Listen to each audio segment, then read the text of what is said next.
Hi, Sam. Can you hear me? You're muted at the moment, Simon. There you go. Can you hear me okay now? Yeah, that's fine. Yeah, yeah.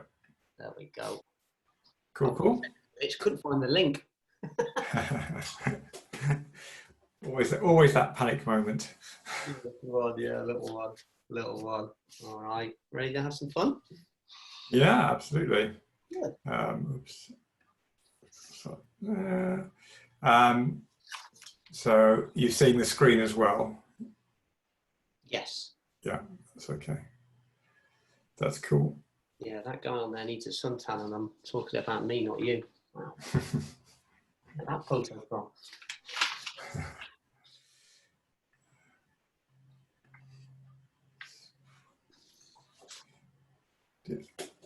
So it's flipping hot here. Oh, mate, what sort of temperature have you got down there? Probably in the garden it's about 34, I reckon, 34 in the shade. God. Wow. Yeah. That is, yeah, I don't know what it is here, but it's there's a bit of a breeze blowing today. It's hotter yesterday, I think. Oh, was it? Oh, no, it's hotter today here. Are you guys back in the office, or are you still at home?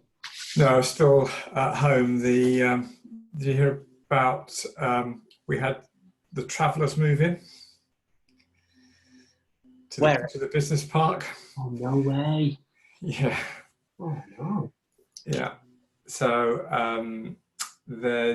some of them have gone. They're just about on their way out now. So I think we'll look to go back there about middle of July, probably.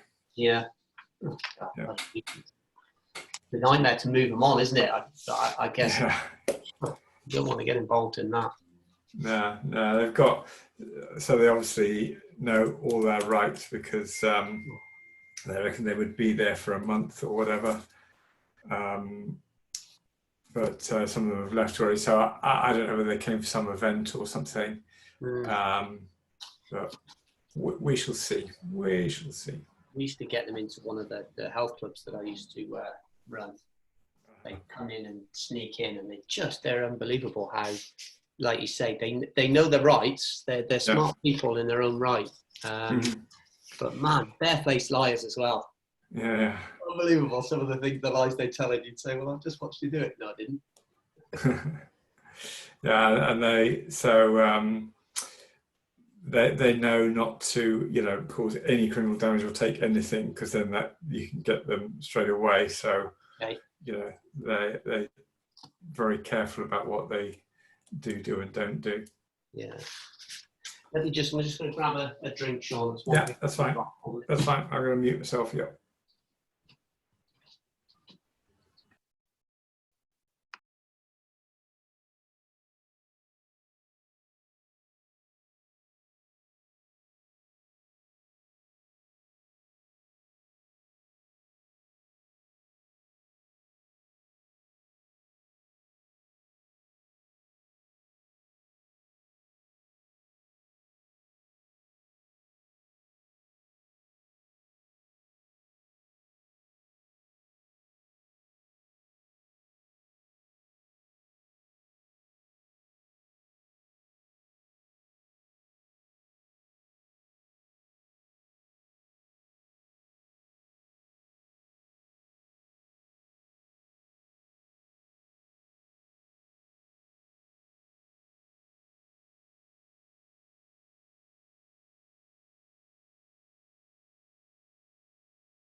Do they queue, Sean, or do you have to admit them, or do they all just jump on?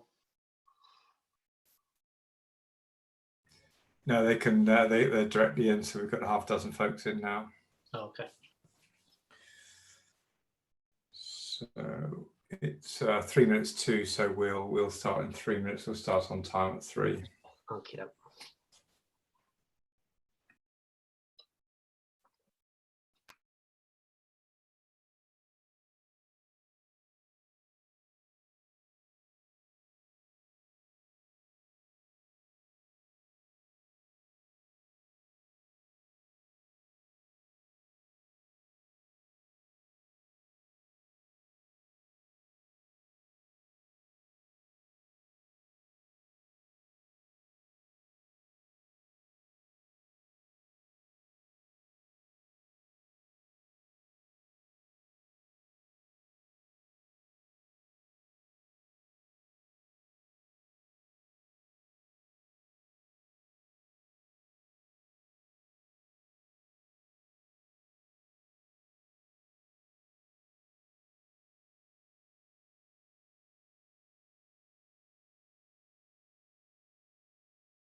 Okay, we'll start in 1 minute, folks. 1 minute.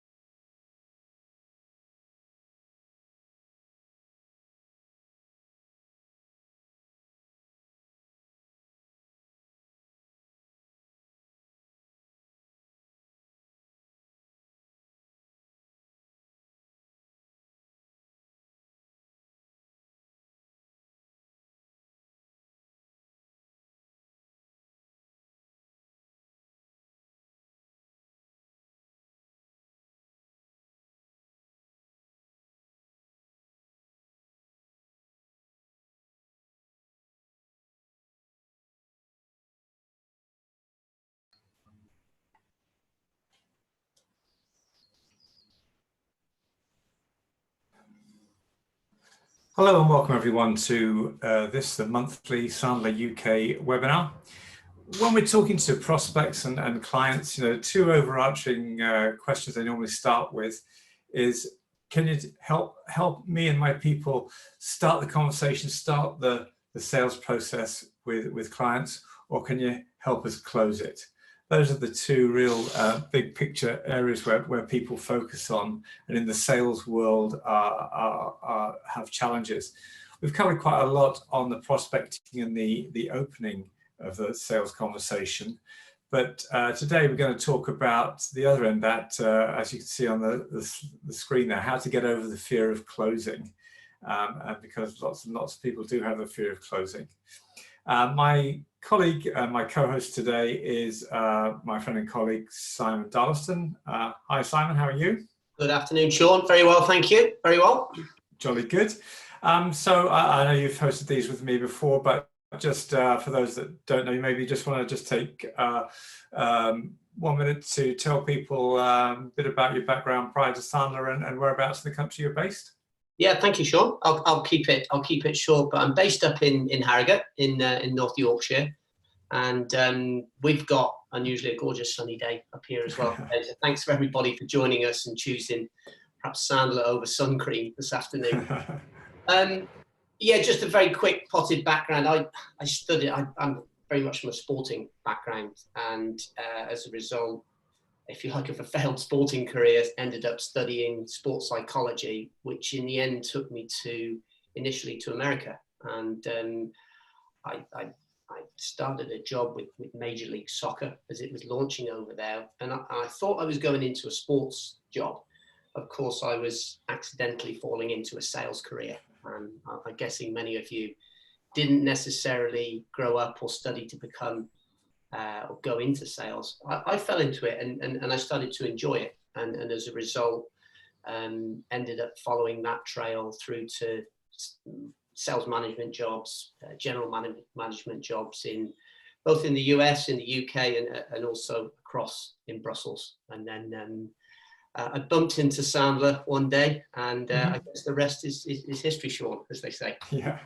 I guess like you and like myself, lots of people, as you say, fall into sales, and then, you know, we sort of intrinsically know what we should be doing, or we think we do, and maybe we get very little training at the beginning, and we just sort of find our own way and sort of find out things that work, and we just never progress on from that. I don't know if that's what happened with yourself, Simon. Yeah, I think I had a bit of a love-hate relationship with it for 17, 18 years, and almost the opposite to what you say. In the States, there was a lot of training available to us, and I did a lot of training. I think what I found was the things I liked about it, people told me, you'll like that because it's about meeting people, building relationships, presenting things. And I found I was able to get a lot of opportunities, and I enjoyed that side of it. I think natural to my personality, the bit I really struggled with is this topic today. Okay. And the closing side, I always felt that it was a real build up to this pressure cooker moment where we both knew what was going on. And I didn't like it because that pressure and you know, conflict isn't an area that I was comfortable with. And sometimes closing can be around that. And so I find the latter half of selling a real challenge. Okay, so let's dive into the topic then. We'll probably deal with it in sort of a game of two halves, as we'll use a sporting analogy. You know, the first bit we've got to look at, you know, so why do people have this fear of closing? What's holding them back? What's the piece that's stopping them doing that? And then we'll maybe look at the second half on, well, what can we do about it and what can we change? And I guess, you know, like you, I was doing it what I would call traditional sales. So if we call that first bit, you know, the problems that people have is in the what I would call the pre-Sandler world. So let's start there. And you know, life before Sandler. Why do you think it is that people have a fear, a problem with closing, Simon? You alluded to it yourself. Yeah, I mean, there's a number of reasons, and I think subconsciously we carry those reasons around with us. I think, you know, some of the common perceptions around selling is one. So if anybody has seen the movie with Glenn Ross, always be closing, and that concept that we have to always be looking for the buying signal and looking for closing opportunities. I think firstly sits uncomfortable with people. I think there's an area of self-awareness, one that I discovered, I think a lot of my clients have, which is a high need for approval. So we end up doing things that leads us to being liked as opposed to leads us to closing sales.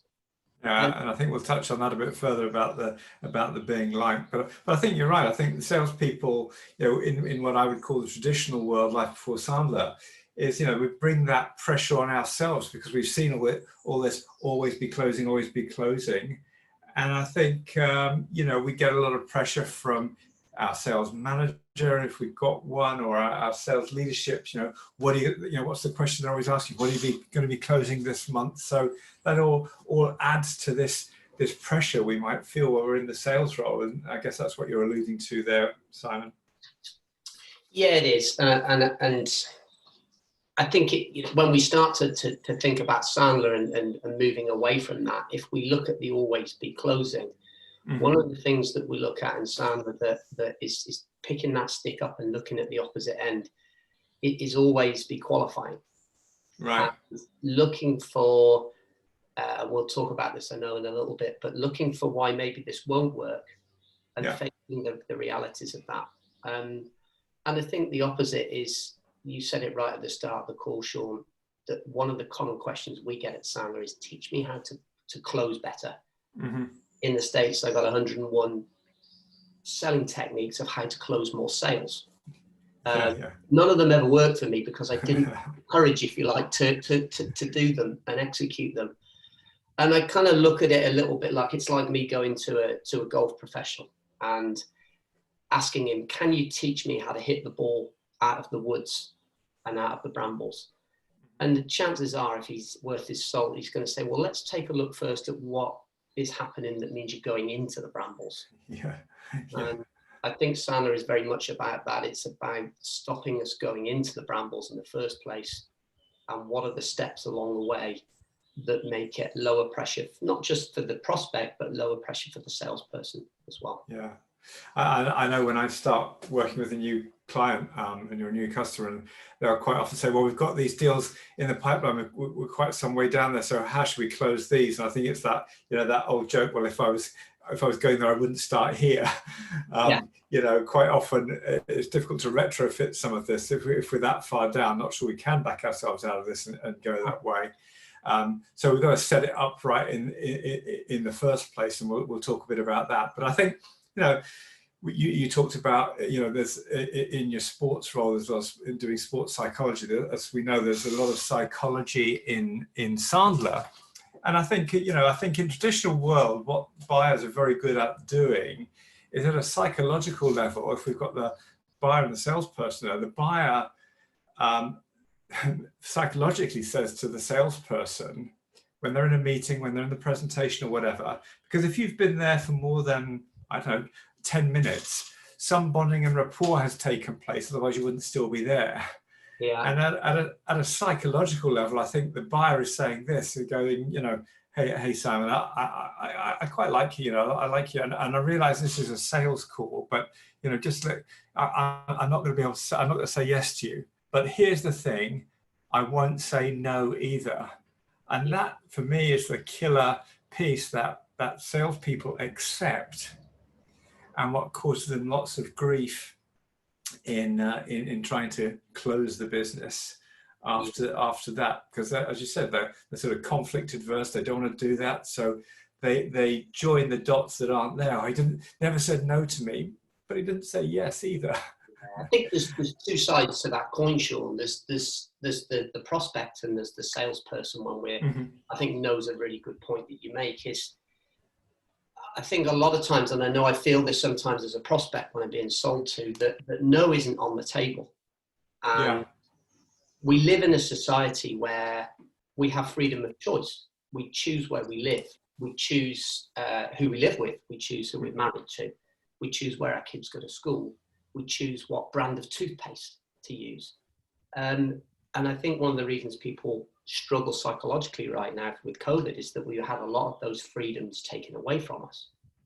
I think when we look at how we're sometimes sold to, the salesperson is so much going after the yes, that they don't give us the choice of no. And we know that if we say no as a prospect, they're armed with all kinds of different ways they're going to handle that. And now I'm in a conflict. So I think one of the key things for the prospect is because they don't feel that no is okay, they don't tell you no. And that's where we end up trying to close people who don't want to say yes, but feel it's uncomfortable saying no. And I think lots of salespeople start with the idea that they don't want to get the no, because in their head, no means no, never ever darken my doorstep, never talk to me again.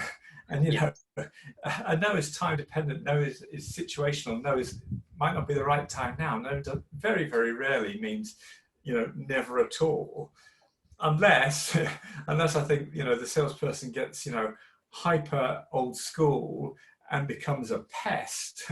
Yeah. Then and it's just constantly back. Oh, when are we going to do this? When are we going to do this? And then I think that's a case where the prospect starts to hide because there's just not enough, not been open enough and not taking no for an answer. That's what's going to cause them grief and cause them to run away and hide from you, and that's very difficult to come back from. And I think that's a very traditional selling stance, isn't it? And technique that I was taught, if you like, in the early days. You don't take no for an answer. Yeah. And I think the prospect understands that, and that everything we do to avoid that no is a huge waste of our time, and it's a huge pull on our own self-esteem as salespeople. And I think let me share an analogy, Sean, if that's okay. Yeah, that's fine. Of a situation. So back in January, for some unknown reason still to me, I volunteered to go into a boxing match, which involved brave man. I'm not sure it's brave or stupid, but many of you out there may have heard of white collar boxing. So I volunteered to do that. I had 8 weeks of training. The first 2 or 3 weeks is about fitness, and then after 3 weeks, they put you into the ring to spar with a partner. I was petrified. I'm not a fighter, and I went in there and I got whacked. I mean, the whole kind of boxing gym stopped and went, "Oh God, is this guy okay?" But I got whacked. And when I came out, the coach said to me, "Tell me what you're thinking when you go in there." And I kind of looked and said, "Well, what do you think I'm thinking?" "I'm doing everything I can not to get hit." He said, "That's your problem." I said, "What do you mean?" He said, "Well, you're not made of glass. You're not. When you're in the ring, getting hit is part of the game. So accept that that's going to happen. And then once you accept that that's going to happen, now you can start to go and concentrate on what you're really in there to do, which is to punch your opponent." And what I found that gave me, as soon as I accepted it, that as part of the game I was going to get hit, just like as part of selling we're going to get no's, it just gave me complete freedom. Not 100%, I'm still a little bit scared, but complete freedom to go in the ring and fight my own battle. And I think in sales, once we really start to accept that no is part of every conversation with a prospect, we start to, because whatever we focus on expands. Whatever we try and do, I was so focused on not getting hit, I kept getting hit.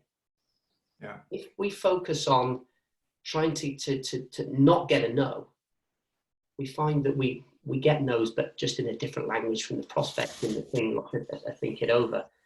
And so being fearless, I think, as a salesperson is genuinely accepting that no is part of the game and going after it and presenting no to your prospect and saying, "Listen, it's okay. Let's have a conversation and let's work out. Probably going to end up in a no. If it does, it's okay. Doesn't mean, as you said earlier, that the conversation's over forever. We may do business in the future. It just means that this isn't the right time and the right priority for you at this point." Yeah, that's a great analogy. I mean, if we're going into that ring thinking, "Okay, I hope I don't get hit," and that's all we're focusing on. And in sales, people can be going in and saying, "Oh, I just don't want to get a no. I just don't want to get a no," and that's what they're focusing on. It's the wrong end of the problem. So let's move on. Okay, discovering Sandler and how in Sandler, how are we going to help people who maybe have some of these issues about closing? How are we going to be different? How are we going to start to even just fundamentally position it differently before we get into some tactics and some technique here? So what do you think is the overriding, we sort of started to talk about it there, but what's sort of overriding difference with Sandler, Simon? Well, I think if you think about our selling process, there's a number of things, Sean, and I think when we start to think about closing as it's something that can just happen very, very easily at the end of the selling process. So each of the steps that we run through our process helps us remove the obstacles, the fences, the hurdles, if you like, that we have to cover. And so really, rather than it being a build up to this big pressure moment of the close, the opposite occurs. And one of the things that I loved about Sandler, and it's when I first met you, Sean, and you said to me, the only real line we've got for closing is, what would you like to do now? Yeah. Because if you take all of the no's away, only yes really remains. Otherwise, the two of you wouldn't still be there. And so I think it just turns it on its head. And rather than this light bulb, if you like, being the build-up of pressure, you turn that light bulb on its head, and you've just got all of the difficult moments, if you like, as early as possible, which leaves the easy moment to the end. And I think a saying you guys can take away from me from the call is qualify stringently, close easily. I like that. Qualify stringently, close easily. I think you're dead right. I think because people as we've just been talking about, people put so much pressure on the final thing. If I do the perfect presentation, if I just get the right word, if I get the right message right, they're going to buy from me. And we put so much pressure on that final thing. Whereas equally, it's really the journey. And there's a couple of few gutsy points where we've got to just there's probably 3 or 5 of them as we go through any sales process where we've just got to be gutsy for a few seconds at a time. And we'll talk about those as we go through, and I'm sure we can all identify with those. But one of the big differences for me with Sandler is it's just a sort of terminology thing. I don't talk about closing, I talk about getting closure. So meaning any client I'm talking to or any prospect I'm talking to, for me, getting closure is, starting to work together and love to do that if it's right for both of us. But closure is also getting that, no, this is not right, no, this is not the right time, and we both agree that, and we can move on and spend our time elsewhere. So it's very liberating for us as the salespeople as well. And I think if we're doing it correctly, doing it, meaning it, then it gives a real, people buy in spite of the hard sell, not because of it. And we're being absolutely honest and getting this equal business stature piece between the salesperson and the client that we've got to come back to. And I want to be able to look them eye to eye, no matter what level of person it is that I'm talking to, I'm selling to. I'm always in a sales, I'm always equal business stature with that person. I'm never talking down to them, and I'm certainly never talking up to them either. And so we've got some things we've got to be doing there. That starts off being a psychological and attitude piece, that you've got to believe that, and that no is an acceptable outcome. Yeah. Yeah, I think, and kind of just to add to that, Sean, which I love that, is around, we're always positioning ourselves as a trusted advisor as a salesperson.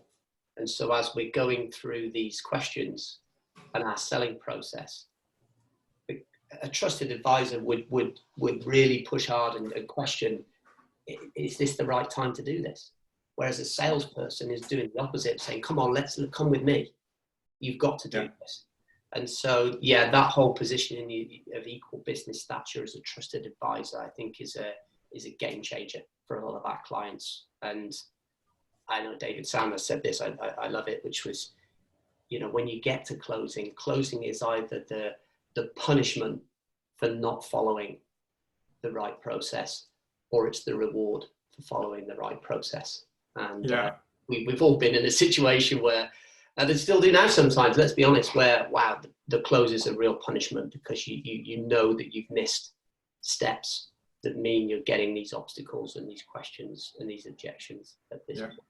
And I think that's the beauty of our system, is that it means that even if we don't get the business, we can fall back and look at the steps going back into our process and say, okay, what did we miss?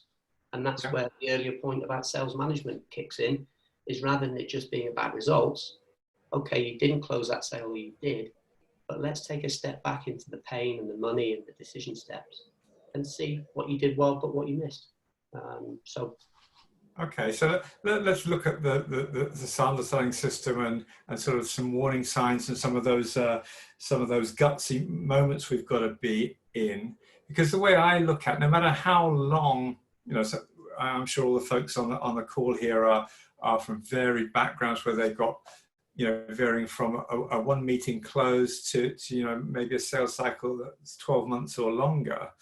And the way I always look at the sales process, excuse me, is that I want every contact with the client, whether that be on the phone, via Zoom now, or face to face, is that it's a binary decision. It's either yes, we're moving forward, or no, we're done at the moment.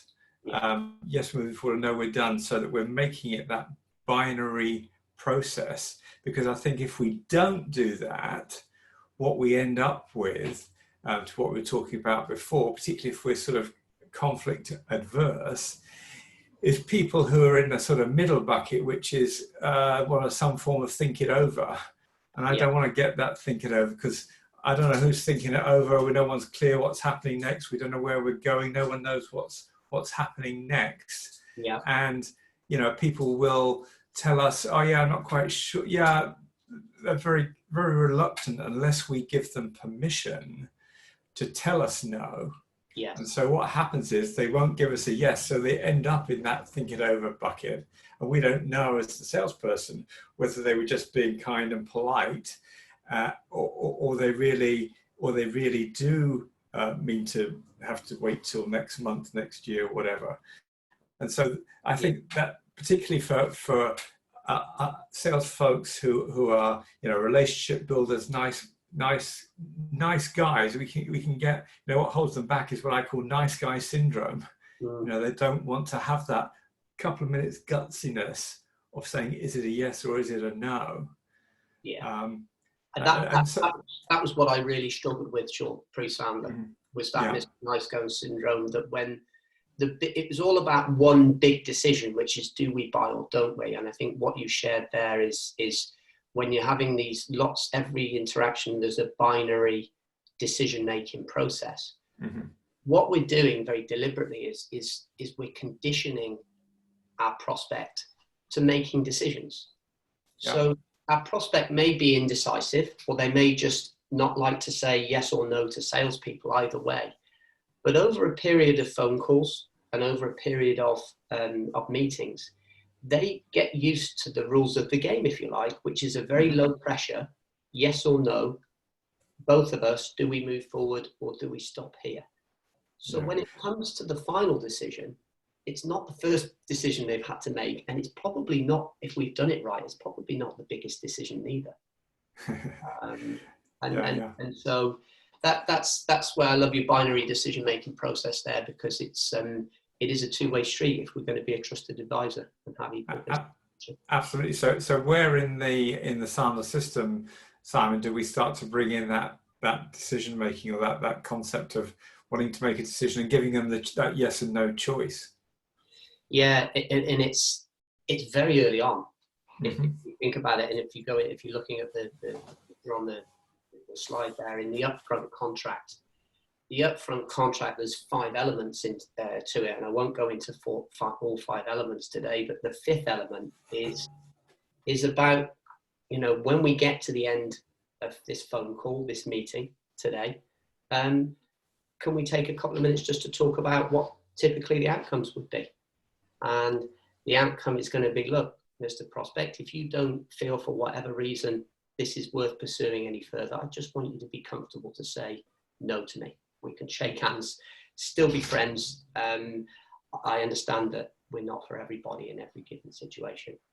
And equally, Sean, I may, based on my expertise, I may share with you, look, this isn't the right time or place for me to be coming and getting involved in helping and supporting you with your business. So we're very clear on no. What we've done when we position the no is we've also paved the way now to say what yes looks like in a very low pressure manner, which is that here's what yes would look like. Maybe it's a first meeting. So look, you're not going to buy anything today, so you can relax. You can tell me no though. But what yes would look like is we'll decide perhaps who else needs to be involved in the next step, and we'll leave. Can we leave with a date in the diary and a time, so we're absolutely clear on exactly what's happening next. So very early on, I'm conditioning my prospect for when we get to the end of this meeting today, we're going to have a decision, as opposed to when we get to the end, jumping on them and saying, right, what are we going to do now? And and it's too much pressure. Yeah, So, yeah. so we hear, what do we hear, Sean? When we put too much pressure on. Yeah, pressure doesn't work either. But if we've done what we've just said, at the beginning, we're saying to them, look, this is what we're going to do. We're going to discuss what your issues are, how we may or may not be able to help you. And basically at the end, hey, if you don't feel that this is the right fit for you, Mr. Prospect, then you're probably right. Let's just shake hands and we'll move on. And likewise, really reinforcing that and saying, but equally well, if I don't feel that, we've got the right solution for you, the best solution for you, I'm going to tell you that. Yeah. I think, that really starts to things we talked about before, having equal business stature, because we all know in the sales world that the prospect is allowed to tell us no.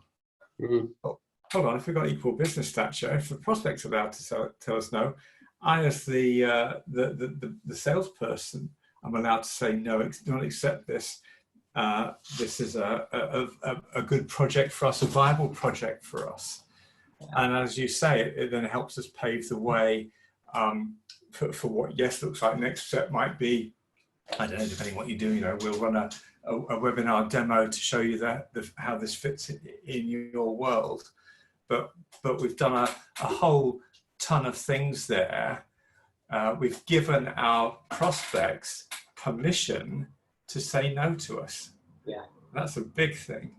Yeah, it does, Sean. If I know the previous compartment on the submarine there is bonding and rapport, and there is a misconception that we do that nice bonding and rapport at the start. They like us now. Let's start selling. This is a big bonding and rapport piece and about the relationship, the upfront contract, because no salesperson has ever sat in front of them and said, look, you can say no and I might say no. Yeah. And so immediately we're building trust, but we're building a relationship, as you said earlier, of equal business stature and conditioning them for what our relationship will look like going forward. Not only in the selling process, but as they become clients, this is how we'll work and communicate as clients. And they start to feel like it's a really nice, palatable way of doing business. It is. And actually, we've got a question on the Q&A piece. So I meant to say at the beginning, if people want to type into the Q&A or to the chat room, please feel free to do this. Thank you very much. You didn't tell them no difficult questions, Sean, no? Yeah, no, you're doing the difficult ones, Simon. I'm doing the easy ones. All right. So thank you very much, Andrew, for this. So you're saying, so any recommendations on dealing with prospects who keep qualifying themselves back in when you don't think they should be in? They don't feel otherwise. Any thoughts on that, Simon? That's a really good question, isn't it? Yeah. My thoughts on it are, whatever you say, I think you've got to be genuine around it. I think that there is sometimes when people start to use an upfront contract and say, look, I might say no to you. Mm-hmm. They don't actually mean it. It's just something that they say because I say that in my upfront contract. I think when our clients start to own this, no actually means, listen, if I say no, there's a reason for that. And so if prospects do say, well, I want to come back into the situation, of course the door's open. But I think then again, now we're able to start again with an upfront contract that talks about, okay, what happened last time? And there's a whole nother session in this one, Sean, isn't there? Around, it is, around this, but we're going to ask them at that point to help us understand why they think it makes sense for them to come back in, and now they're going to start selling to us. Absolutely. We just put it on its head and we'll say, hey, sorry, it must be my mistake. I've missed something here. From what I'd seen of what you told me so far, I didn't think this was a good fit. So what am I missing here? Please. And now, as you say, now they're justifying to you why we should be there. When I'm in the sales role, I'm never in justification mode. I'm never there telling people why they should be here. But I'm putting that on them. Okay, I'm sorry, I must have missed something. Why do you think it's a good fit for you? And quite often what we'll hear if we do that, and that's certainly one of those wimpy moments, one of those gutsy 3-second moments when you have to go, rather than just accept it and go, oh yeah, I'm sure we'll be fine. Go, oh, sorry, what did I miss? Why do you think this is such a good fit for you? And quite often they'll come up with stuff that they've got in their head that is relevant to the situation, but they haven't told you yet. And it helps bring that out and helps clarify the situation, helps clear the wood. And maybe it is a good fit now that you know that, when it wasn't before. So, we've got to put any pressure back on the buyer to say, why do they think it's a good idea that we should be still in the sales role? Yeah, it's a great point, Sean, about because this is a big part of the call, that being gutsy at 5 seconds at a time. That prospect comes back. If you think about what I said at the start, I wanted to be liked. Mm-hmm. So when that prospect comes back, I'm happy, right? Because now they like me again. I've got to take a deep breath there and be gutsy and ask that question for 5 or 10 seconds and allow the prospect to really justify to me why we should start the selling process again. And fight my instinct, which is to say, great, yeah, let's have another conversation, because now yes is back on the table.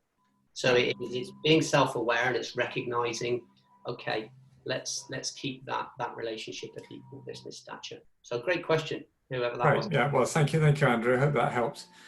So so what we're saying, so here's the first learning then for folks on the call. We're starting to set up the closing right at the beginning of the sales process. If we leave it till the end, it's way too much pressure.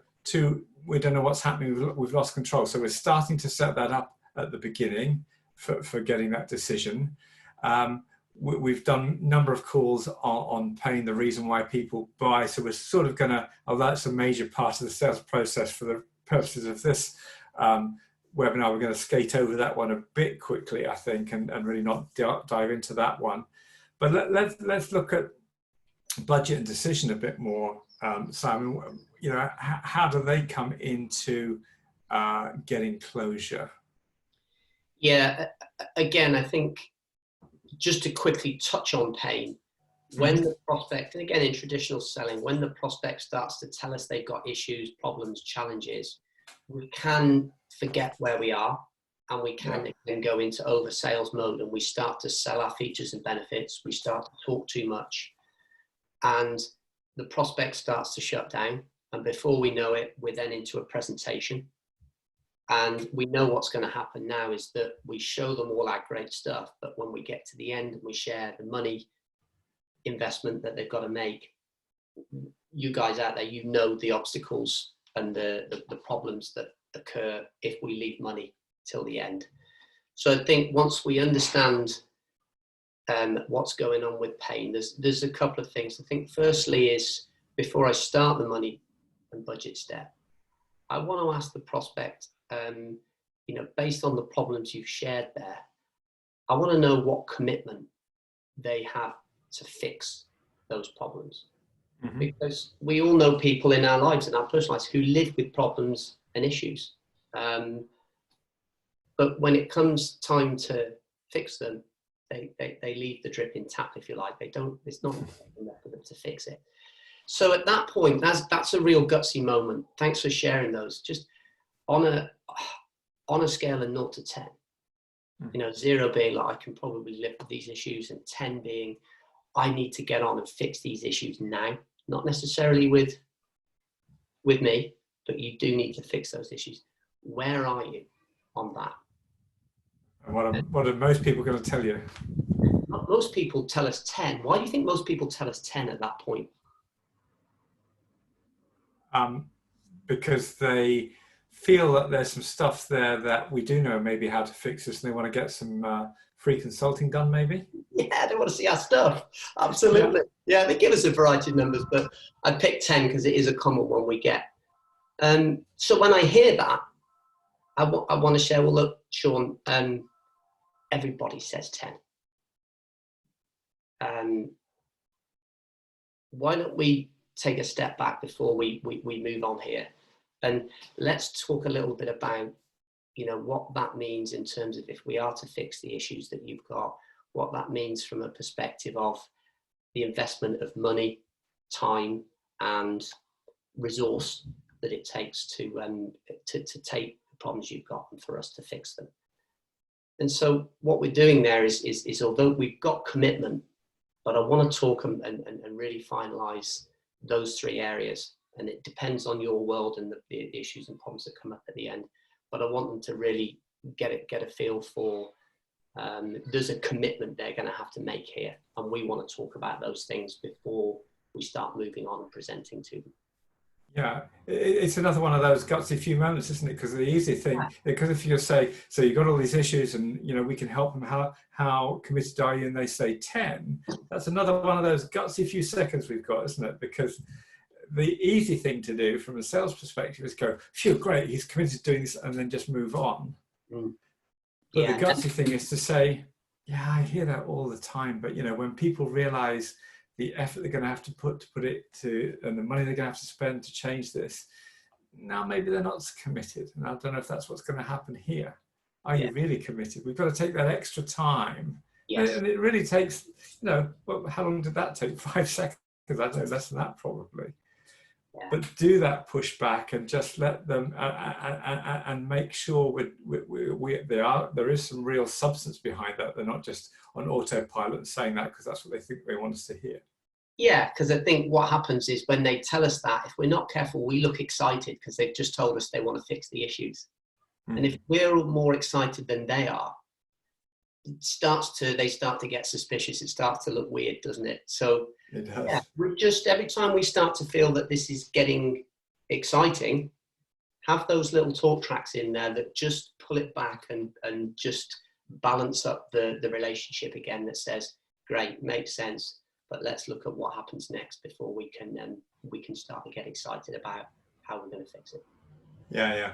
And if we've done a good job in the pain step and found, I don't know, whatever, there's a £500,000 worth of problems that they're storing up and not dealing anything about. And so as we move into the budget step, and I'm not saying that we say these exact words, but is there budget to fix this?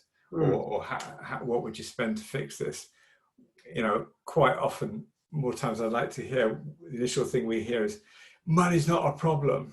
Yeah, we hear that quite a lot. That's another one of those gutsy moments, isn't it, Simon? It is, because if you combine again, about being self-aware, if you combine if you like, the need to be liked, where maybe they're wanting to move the conversation on and you don't really want to challenge that. And then also maybe you have a little bit of a discomfort talking about money, and perhaps they do too. This can be really uncomfortable. And so once we're aware of those things, I think it's really key that, again, we're really bold in this step. I think more sales are lost, or we can't lose what we can't have, but more problems come at the end because we're not bold enough in this step. And we accept what you said there, Sean, which is that, money's not an issue. And we go, great, happy ears, and we move on. So I think, I have a couple of little things that lighten the mood when I hear that. One of them, I might say, thanks, Sean. Sean, typically when people say money isn't an issue, I get nervous, because what that means is money isn't an issue because I'm not getting any of it. I like that. And that gets that kind of that laugh, and then I say, okay, can we just take 5 minutes just to talk about what money isn't an issue means in your world, so that we can align here. And if we work out that we're worlds apart in terms of money, that's okay. It just means we can stop there, and we can end the conversation. Yeah. But just because I know time is short, I just want to move on to, I know we've got the decision step in the summary there, but just for folks who maybe are not so familiar with Sandra as others, just want to be quite clear. When we've got the decision step, which is our 5th step in the process, that does not mean getting a decision on the project. It means understanding what the prospect's decision-making process is if they were to move ahead with us, doesn't it? Yeah, it does. And we've got to be really clear on finding out everything, who else is involved, how they make that decision, who makes the decision, where it's made, when it's made. It's all that pieces, and we can't hope to close it before we we're fully informed as salespeople and know, the decision step is too easy to just brush over. And I generally find that by the time we've created that bonding rapport, we've talked about their issues and they feel I really understand them. It's so easy to glide through our decision-making steps. Listen, they said they've got the money, they've obviously got an issue here, and we move on. It can come back to bite you if we don't do a good enough step in the decision step. I don't know if you found that, Simon. Yeah, it does. And I think one of the key questions coming up right now is how do we resolve that? We're in this situation we're in economically. How do we resolve we want to wait until September?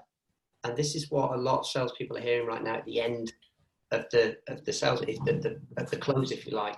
The decision step wants to, in a gutsy way, bring that up. Listen, a lot of companies aren't doing anything now until September. If you think that's going to be a showstopper for you, well, let's talk about it now. Mm-hmm. And you might do that right at the very beginning of the call, or you might do that in the decision step. But then we want to ask questions in the decision step that asks around, what's the impact? You've just shared with me the problems you've got. What's the impact on your business for living with those problems until September? And then we can start to perhaps build a business case that helps them work out what's the cost of delaying here now. Yeah. And another really gutsy one, if I talk about that, and you can this takes some guts to do this, but if they say, well, we're going to wait until September, and you've talked about the issues and what they're going to lose between now and September, to say, well, why would you have to do it in September if you've lived with it for the last 3 months, 4 months like that? Why can't you just continue to live with it? Yeah. So that they can see that this is an ongoing process. They're getting value for money on a month-by-month basis, and the longer they leave it, the longer it's going to cost them, the more it's going to cost them. Not necessarily in the solution, but in what they're going to lose in that time frame. Yes. Because I think interesting. I think people close or try to close a deal either too early or too late. They're either trying to say too early, well, I'll only come and see if you're going to buy from me type thing, or they leave it till, I'll wait till I show them a great presentation at the end, and then of course they're going to buy from me. Yeah. Because interestingly, if we look at the 7 steps to the Silent Submarine, there isn't a compartment that says close. So we're going to do it with what we call the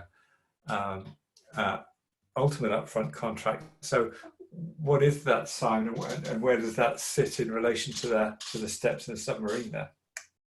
Yeah, if we look at pain, budget, and decision, they are qualifying steps. The information is coming towards you, not away from you. And that's just helping us understand, do they have a problem we can fix?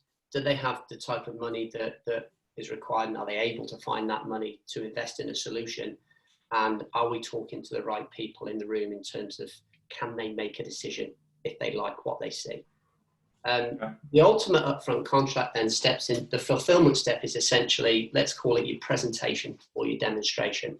You're going back to present to them your solution. I want you to think of it like this. The price of your presentation is a decision. Mm-hmm. So before you arrive there, we want to condition our prospect and help them understand that when we arrive and we present our solution a week on Tuesday, there's 2 options. You can say no, and you can say yes.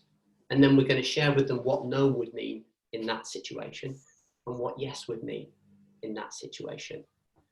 And then we just want to ask them, listen, are you going to be comfortable if you're not 100% sure that this isn't the right solution for you, saying no to me? They always say yes. And then what about yes? Can you be comfortable saying yes? If you're 100% sure, and if you're not, you shouldn't do it.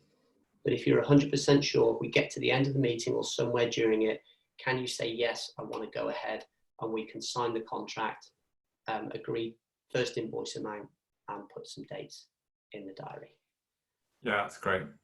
No, that's absolutely spot on. I think, just got a view on the time here, Simon. So, but I think what we're saying there, just if I summarize the piece you're saying there is, paying budget and decision is our qualification for this deal. Have they got the problems that we can solve? Have they got the budget, the timing, the manpower to install or use our solution? And what we need to understand what the decision-making process, if they were going to move ahead with us. So we're doing all that first before even thinking about closing. And then we're coming in to present to them the solution, which in our speak is the fulfillment step. And the upfront contract we do at that fulfillment step, which is our ultimate upfront contract. So we're doing it before we've shown them everything. As you say, we're saying, right, we've found out these are the issues, this is what it's costing you. We understand this is the process you use. So we've come here today to show you how we're going to solve those issues within those parameters. And at the end of the day, we'll either move forward or you'll look at this and think, no, this is not a good fit for us, and we'll stop doing that. So, we're sort of closing there at the beginning of the fulfillment step is where most of the closing in the Sandler process takes place, isn't it? Yeah, most of the selling is done in the paying, budget and decision step. I just think the prospect doesn't realize it yet. Subconsciously buy during those 3 steps. And then the key to the ultimate contract is that week's notice, if you like. You're telling them now what decisions are expected by next Tuesday. And so they start to, in that conversation, they'll say, well, I need to get Bob there. And people start to come out of the woodwork who are going to need to be there. We start to realize, but what we're essentially doing is we're giving them a week to make a decision, as opposed to getting to the end of our presentation and putting them on the spot and saying, so what's it going to be? Yes or no? And then springing it on them, expecting, then they wonder why they're upset and not able to give us a decision. Yeah, absolutely. Yeah. And so we just asked them a couple of questions around it. Everyone says yes and no's okay, Sean. But tell me, are there anything you can think of now that might get in the way of you being able to say yes, even if you love it? And now I'm a trusted advisor again, and they start to share some of the concerns and worries. And so over the next week, we can now work with them to help. I might need to speak to someone else in the organization, to an end user, but we don't come unless we're going to get a decision. The price of the presentation is a decision.